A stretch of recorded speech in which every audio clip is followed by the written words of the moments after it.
Kaya kasama natin live and alive at dito mismo sa ating studio.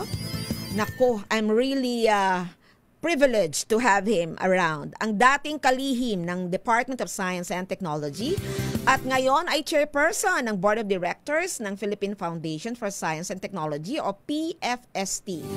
At isa ng academician ng National Academy of Science and Technology, Professor Fortunato de la Peña, o mas kilala bilang Sec Boy. Ngayon tatawagin natin siyang Chair Boy. He is in the house. Magandang hapon, Chair Boy. Magandang hapon, Dr. Ruby, at magandang hapon sa ating mga taga-subaybay. I'm glad to have you, sir. Boss.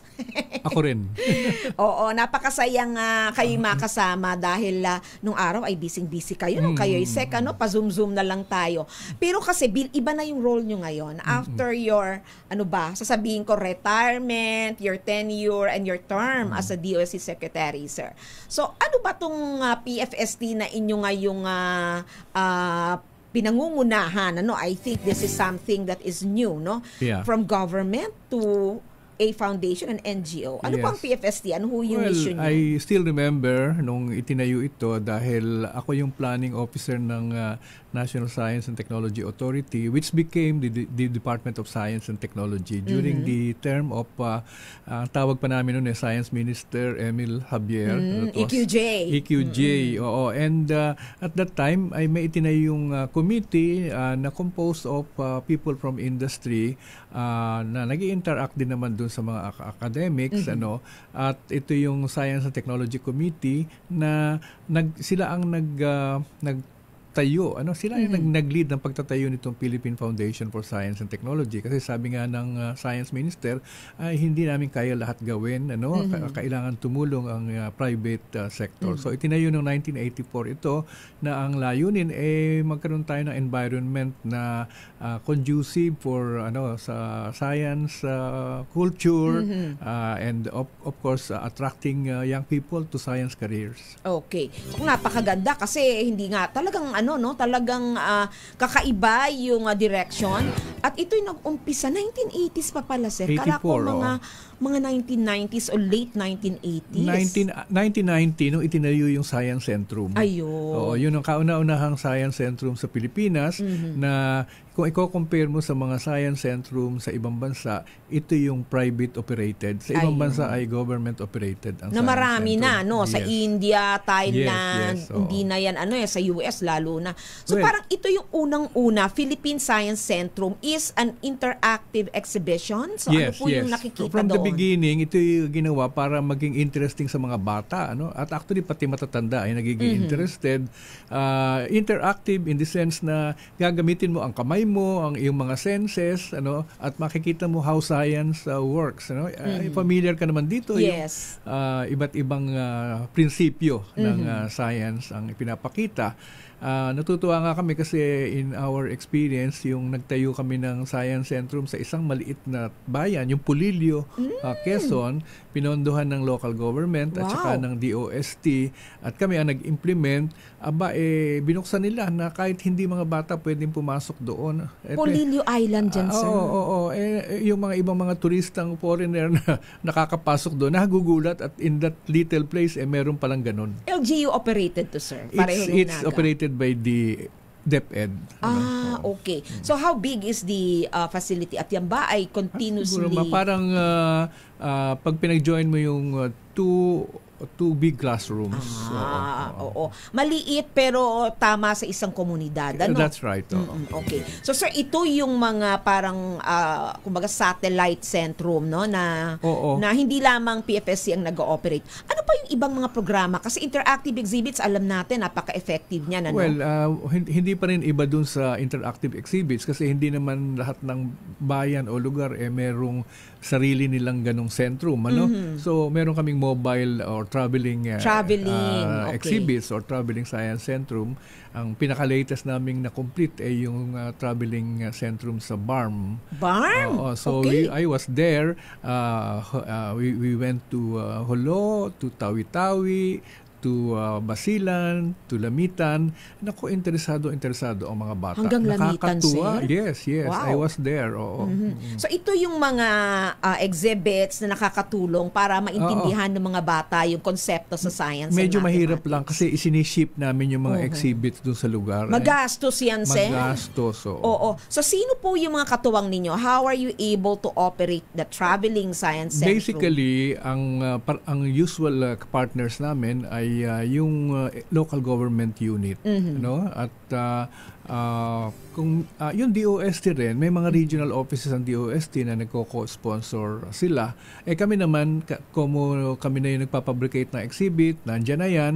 So, i-schedule lang kung saan pupunta. Oo. Pero I'm sure kailangan pa ninyo ng mas malaking suporta kasi napaka-resource intensive ng inyong ginagawa, Yes. no? Oo. Fabricating one exhibit, I'm sure would cost more than 20,000 or 25,000 pesos. Oo. Ang hirap nga ay wala naman kaming direct budget coming from government. Oo nga. It's on a project to project Kasi basis. foundation. Oo. Pero pwede namang maka-receive ng ng grants o ng mga donations. Donations, Okay. yes. So at this time, ang mga nare-receive ninyo mostly coming from the government, DOST? From the government. Meron ding mga private schools. Actually, most recently, we were in the University of Batangas na medyo under new leadership.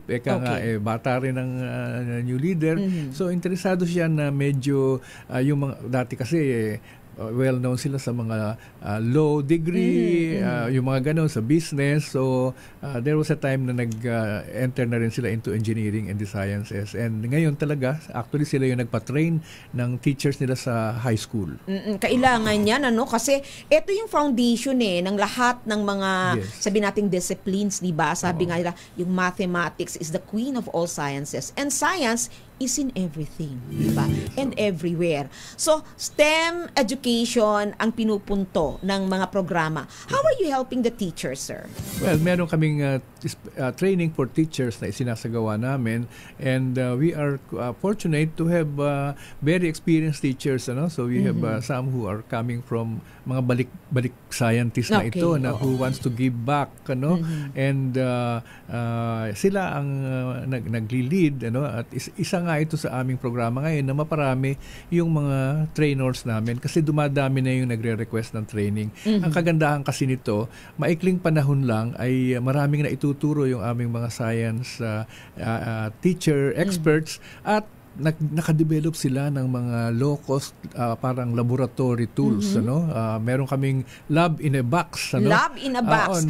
Palinawin natin sa laboratory in a box.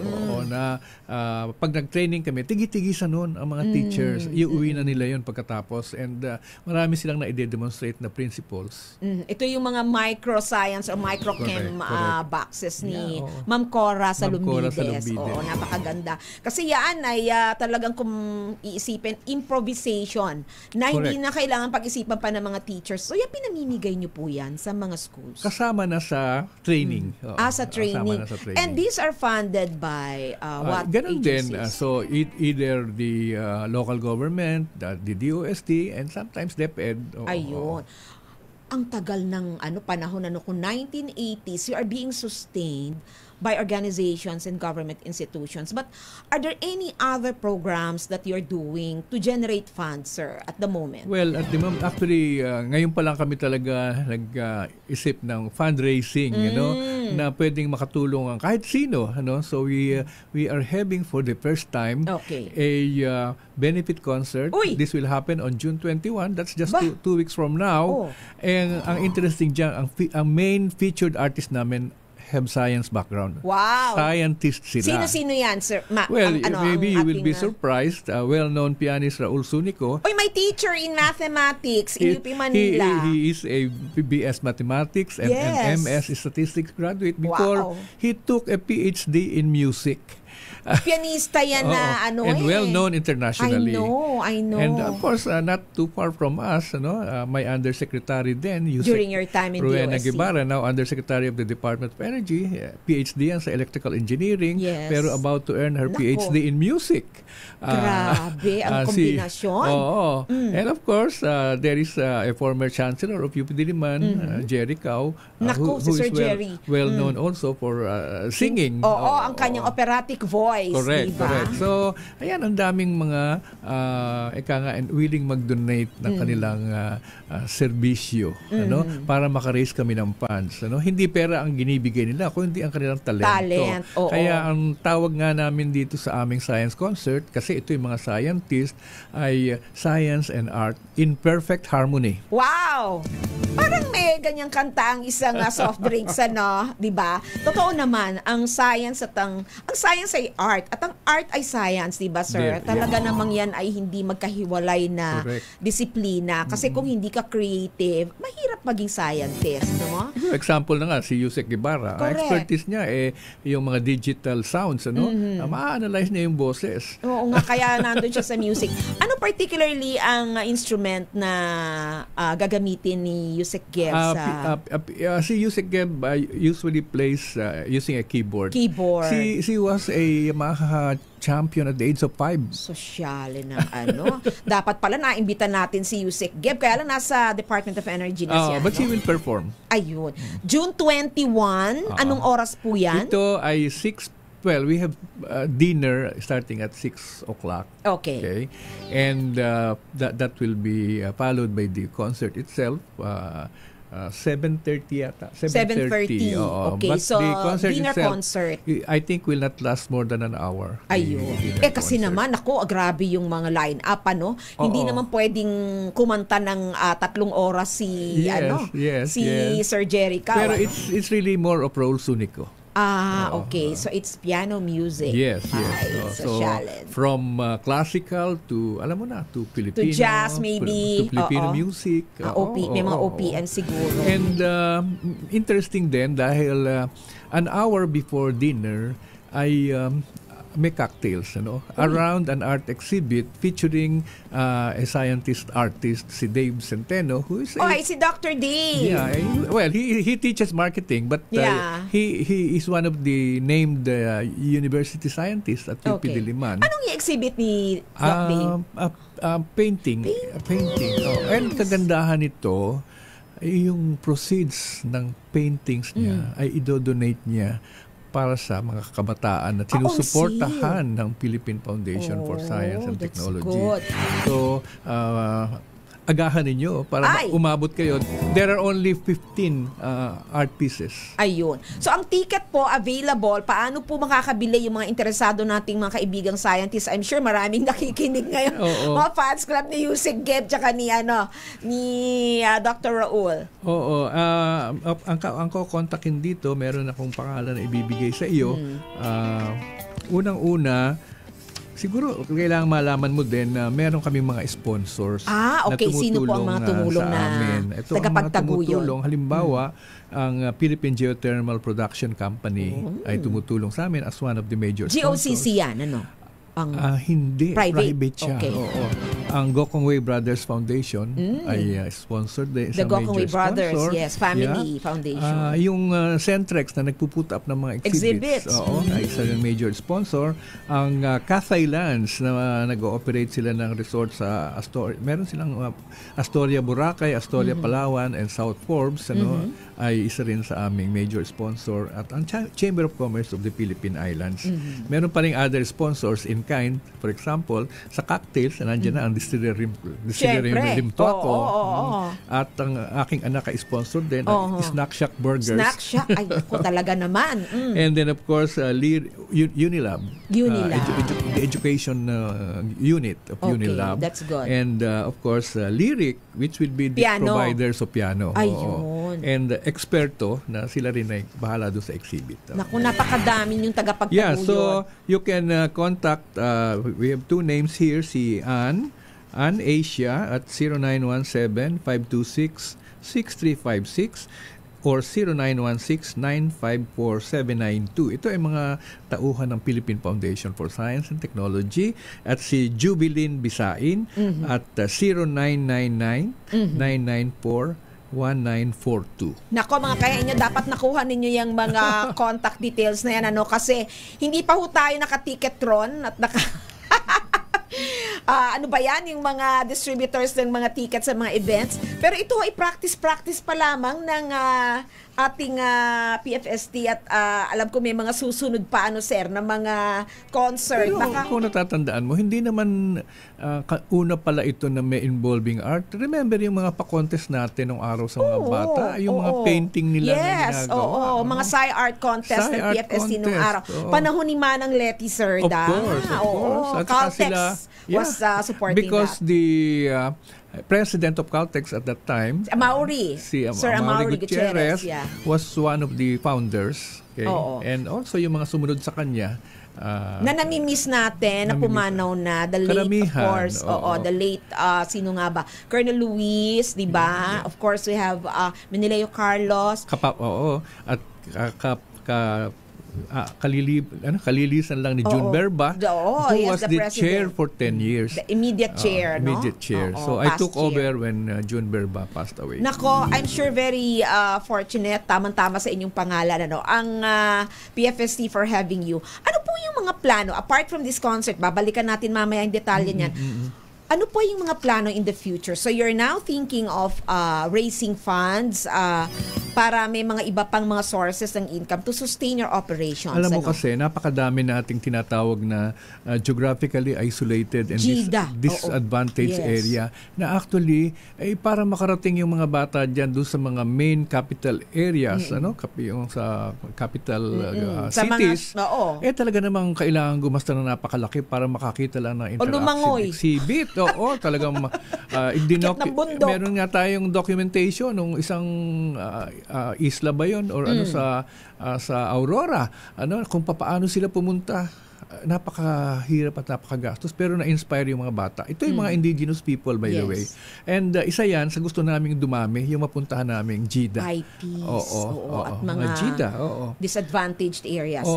Yan ay na-address ninyo, I guess, sa isang grant na ibinigay ng DOST 3 years ago. So what happened to that program, sir? Well, actually, ang nagawa namin yung more of the traveling exhibits, and itong mga paglalagay ng mga smaller science centrum, most of them are actually at the at the regional level na. At the regional level. So nag-elevate na, talaga na level up na. Ang mga regions natin ay may sarili na rin namang mga resources. Sinisimulan na rin. Sila na ay dinedetermine nila kung anong priority nila at marami sa kanila ay naniniwala dito sa aming advocacy. Okay. I heard that USIC gets started with that project na sinimulan yata sa Region 5. Of course, that was, meron na doon sa Region 5 noon. Pero iyon yata yung nagli-lead ngayon, kasama ng PFST to establish regional science centers. Are you involved in that? Kasi napakahirap ng ibalik yung National Science Centrum namin. Alam mo naman ang istorya niya na nagsimula tayo sa Film Center noong 1990 pa. At dito pa, sir. Panahon ni Cory. Dito sa trade tapos center Lumindol, natin. Correct. Kaya inilipat yan sa UP Manila, where we stayed for almost 14 years. Inilipat sa riverbanks, ay nalubog naman ng Ondoy. Pabalik-balik ang baha. Naitayo natin uli, dumating naman ang COVID.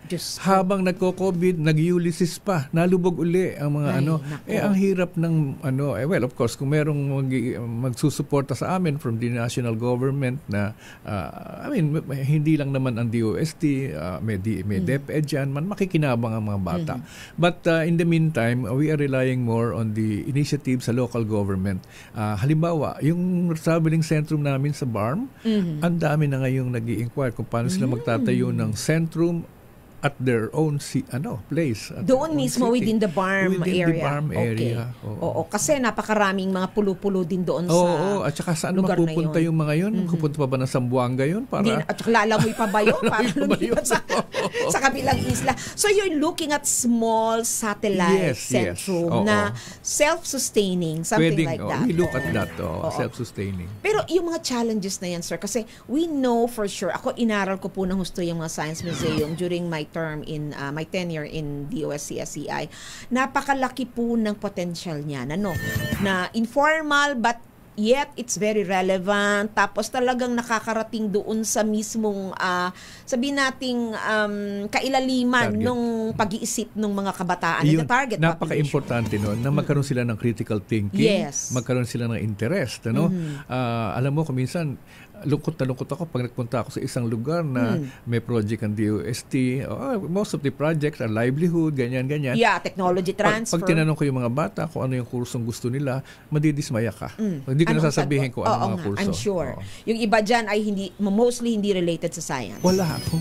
Kung makakita ka ng isang related sa science out of 20, maswerte ka na. Oo. So kulang na kulang. So ito ay isa sa mga challenges hindi lamang siguro ng gobyerno, for example, DOST-SEI, but of course yung mga private sector din, So even the schools, the education sector. So sir, ano pa yung mari nating i-push, Apart from exhibits, may iniisip ba kayo teacher trainings? Yung teacher training napaka-importante. We aim to reach the ano nga tawag dito? 3 million? 3 million mark ba yun? Sa students or teachers? Teachers. Population of teachers. Well, we have already served 20 million people doon sa traveling exhibits. Sa mga bata. But we are aiming at 3 million learners more between now and the year 2030. 5-year period, 3 million more and 3,000 teachers more. Mabigat yan, sir, ha? So it means you need more funding. We need more funding, more support, and syempre pati parents kailangan din namang ma-orient sila, kaya pwede naman silang pumunta sa aming science centrum, sa aming exhibit. Kung minsan pag dumadating kami doon, may mga people from government or from the private sector na inaako na nila, kasi halimbawa yung isang private university, dinala namin doon, hindi lang naman yung estudyante nila ang interesado. Ang daming interesado na willing na magbayad. Kung minsan yung mga local officials sa kanilang bayan, sila na nag-sponsor para makapasok, pati transportasyon para madala. Doon natutuwa ako sa ibang mga local government leaders. Oo, kasi mas flexible yata yung budgeting at appropriation sa mga LGU, kasi meron nga silang, 'di ba, yung Mandanas ruling. Meron silang in their own capacity they can spend, 'di ba? At saka meron na rin silang revenues . Yes, oo. So sir, yung challenges sa sinabi mo, napakarami niyan. So, in terms of support from the private sector, the government, ano yung nais mong paratingin? Unang-una, alam mo naman, yung mga nagtayo, marami na ang pumanaw. True. Ang mga ating mga billionaires. Mabuti na mabuti at yung ibang mga anak ay nag-take over. Si Maret Poliosco Bautista, si Nicky Villa Sr., yung mga Berbas, yung mga anak ni Menelio Carlos ay second generation na. But we need also new blood, coming from the private sector who will be interested and supportive of our advocacies for science and technology. So are you welcoming We are welcoming and kahanap kami talaga na, alam mo naman, hindi lang naman pera, there are many ways to support, So, hopefully, after this concert, ay mag-iinda kami ng mga bagong miyembro. Wow. At we would like to introduce also the idea na magkaroon ng mga institutional members. Okay. Membership is by invitation or they can signify their interest? They can signify. Pero most of them are by invitation kasi hindi naman nila alam. Totoo nga. At saka syempre, yung time na iukol mo dyan. So, it's just about money kasi hindi yan investment. Kumbaga, yan ay kawang gawa. Nagbibiro nga ako kasi sinundan ko, 10 taon chairman si June Berba. At si Menelio Carlos naman ay 10 taong presidente. Sabi ko, ibig sabihin yan, abutin pa ako ng 10 taon. Mahigit pa. I think napakaganda nung situation na kayo yung bagong chair kasi, well, education sector, the secretary, I'm sure you had a very good relationship with Secretary Angara in the academia. Oh, yeah. So how's DepEd, accepting or reacting to your being now the chair of PFSD? Well, Senator Angara DepEd was the first cabinet member who said yes to our invitation to attend the concert. Wow! Of course, we are not charging him anything, That's but we okay. want him to be there. Of course. Sila ni Secretary Solido ang nauna. Maganda ang magiging ganansya ng kanilang presensya, I'm sure. And it's a time to probably tell them ano pa yung mga gusto ninyong gawin. Meron bang ganung pagkakataon dun sa concert, sir?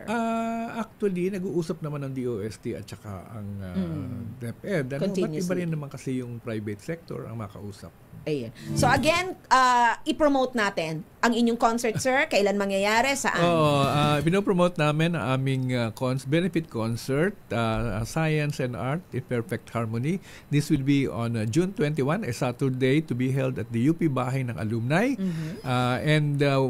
It will actually start with dinner at 6 p.m. and the performance will be from 7:30. But at 5 o'clock, we are holding cocktails, and guests can view the art exhibit of Professor Dr. Dave Centeno. And of course, pwede silang bumili ng art.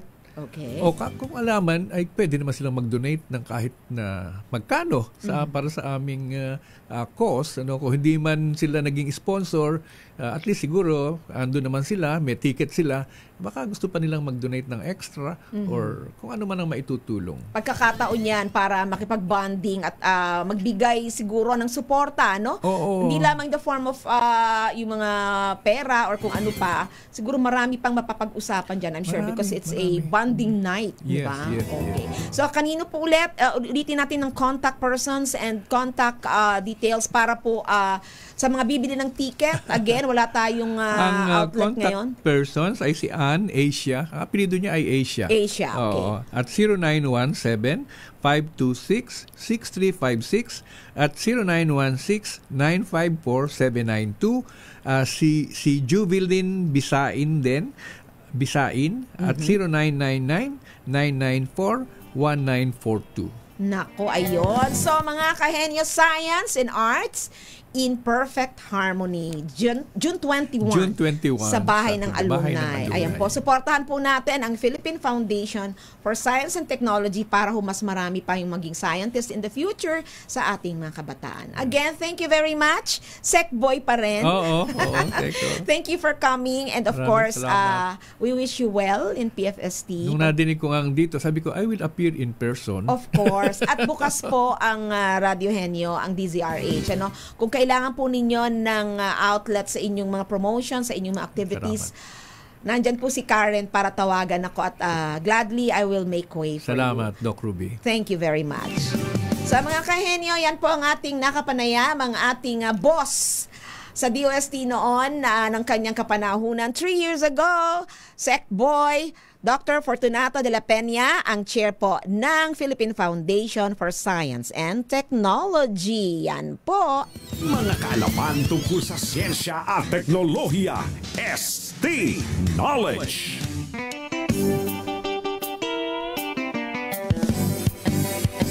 Mga kahenyo, yan po ang ating edisyon ng Radio Henyo ngayong linggo. Ako po ang inyong nakasama, Doc Ruby Cristobal, sa ngalan po ng Kuya ng Bayan, Kuya Angelo Palmones. At ito po ang Radio Henyo sa DZRH, una sa Pilipinas, una sa Pilipino. Susunod na ang May Trabaho kasama si Kuya Barbie at si Ate Glady Mabini. Ang oras po sa buong Pilipinas ay 4 na minuto makalipas ang 5:00 ng hapon.